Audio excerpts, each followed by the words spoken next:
শ্রাবণ মাসের সন্ধ্যা, চারিদিকে বাতাসের শো শো আওয়াজ।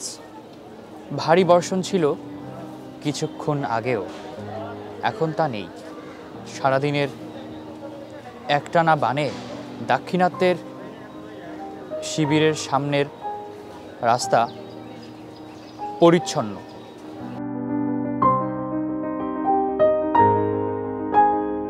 আমি যখন ক্লাস 4-5 পড়তাম, সেটা ছিল মিরপুরে একটা স্কুল, ওখানে নর্মালি ব্রেল প্রেস ছিল। তো স্পর্শ ফাউন্ডেশন তখন আর কি ওখান থেকে ব্রেল বই বানাতো। তো তখন আমার আসলে খুব বই পড়তে ইচ্ছে করতো। আমি যখন ক্লাস 4-এ পড়তাম তখন আমার সেই ক্লাস 8-9-এর বই নিয়ে আমি পড়তাম।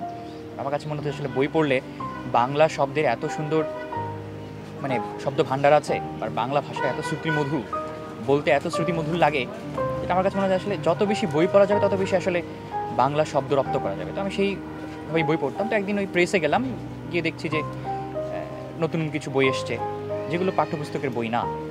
তখন আমি জিজ্ঞেস করলাম যে আসলে বইগুলো কিসের বই। তখন আমাকে ওই প্রেসে যিনি দায়িত্বে ছিলেন তিনি বললেন যে এটা স্পর্শ প্রকাশনা নামে একটা প্রতিষ্ঠান আছে, স্পর্শ ব্রেল প্রকাশনা। তারা হচ্ছে নর্মালি ব্রেল বই প্রতি বই মেলায় ফ্রি অফ কস্ট দিয়ে থাকে। তখন থেকে আমার মনে একটা অদম্য ইচ্ছা ছিল যে আমি যখন সমাজ কল্যাণ মন্ত্রণালয় অধ্যুষিত স্কুলগুলোতে যাব, ওখানে নর্মালি ক্লাস 5 পর্যন্ত পড়ানো হতো, ওখানে আসলে 5 পর্যন্ত পড়ানো হতো, ওখান থেকে আসলে বের হতেই হতো না। তো যখন চিন্তা করলাম যে আসলে নিজে যখন স্বাধীনতা পুরোপুরি পেয়ে যাব তখন আমি বইমেলায় আসবো এবং এখান থেকে বই নিব। আমার বাংলা একাডেমি বা আরও যারা বড় বড় প্রকাশক আছেন, যারা বড় বড় প্যাভিলিয়নের কর্ণধর আছেন, তাদের কাছে আমার একটা প্রত্যাশা এবং পাশাপাশি আমার একটা আক্ষেপও আছে যে আসলে আপনি কালিতে লেখা বই পড়ছেন, কালিতে দেখে বই পড়ছেন, আপনি আপনার নিজের বইটি পছন্দ মতো কিনতে পারছেন সব জায়গা থেকে ঘুরে ঘুরে। আপনাদের জন্য অনেক বড় বড় প্যাভিলিয়ন আছে, স্টল আছে, এখানে 500-র মতো স্টল আছে, কিন্তু আপনি দেখবেন এই স্পর্শ ব্রেল প্রকাশনা ছাড়া অন্য কোথাও কিন্তু ব্রেল বইয়ের অস্তিত্বও নাই। এক সময় পড়াইতেছিলাম, তো আমার পানি পিপাসা হয় আর কি।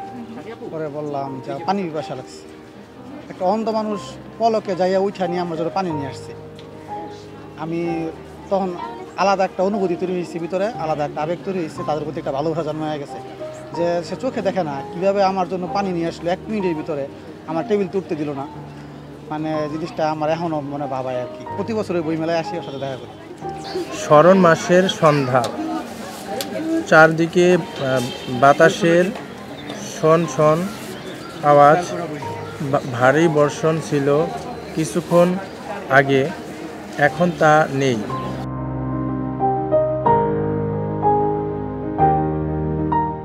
জাহাঙ্গীরনগর বিশ্ববিদ্যালয়ে অনার্স প্রথম বর্ষে পাবলিক অ্যাডমিনিস্ট্রেশন বিভাগে। আপনি কি বইমেলায় এর আগে এসেছেন? না, এবারে ফার্স্ট। স্পর্শ ব্রেইল প্রকাশনা, এটার সোর্স বা তথ্য কিভাবে জেনেছেন? এটা আমাদের ঢাকা বিশ্ববিদ্যালয়ে বড় ভাইরা আছে, বা এক বড় ভাই আছে, তার থেকে এটা সন্ধান পেয়েছি এবং আসলাম।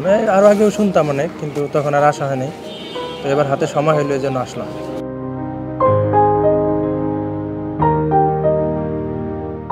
মূলত আমাদের স্পর্শ ব্রেইল প্রকাশনার উদ্দেশ্য হচ্ছে যে অ্যাওয়ারনেস ক্রিয়েট করা সবার মাঝে, যে ব্রেইলটা কি এটা ছড়িয়ে দেওয়া, ব্রেইল পদ্ধতিটা কি, আর ব্রেইলটা তারা কিভাবে পড়ে, কিভাবে লিখে, তারা আর কি ধরনের বই পড়তে চায়, এগুলো সম্বন্ধে সবাইকে জানানো।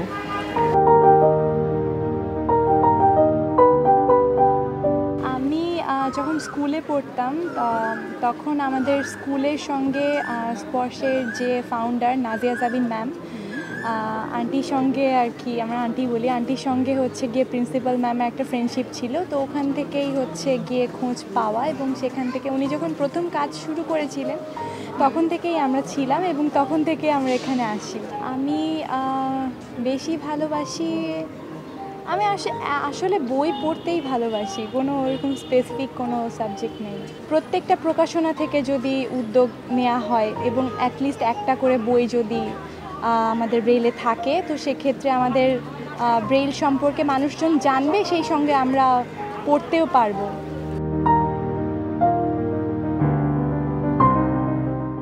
অমর 21 গ্রন্থমেলায় দৃষ্টিহীনদের চোখের আলো ধরছে স্পর্শ ব্রেইল প্রকাশনা।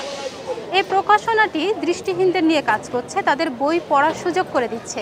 এবছর 100তম ব্রেইল পদ্ধতির বই প্রকাশ করেছে এই প্রকাশনাটি।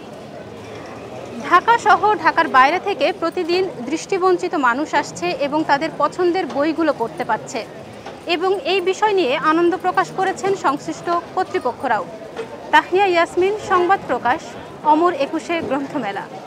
সংবাদ, ফিচার ও অনুষ্ঠানের জন্য ভিজিট করুন সংবাদ প্রকাশের ওয়েবসাইট এবং যুক্ত থাকুন ফেসবুক পেজ ও ইউটিউব চ্যানেলের সঙ্গে।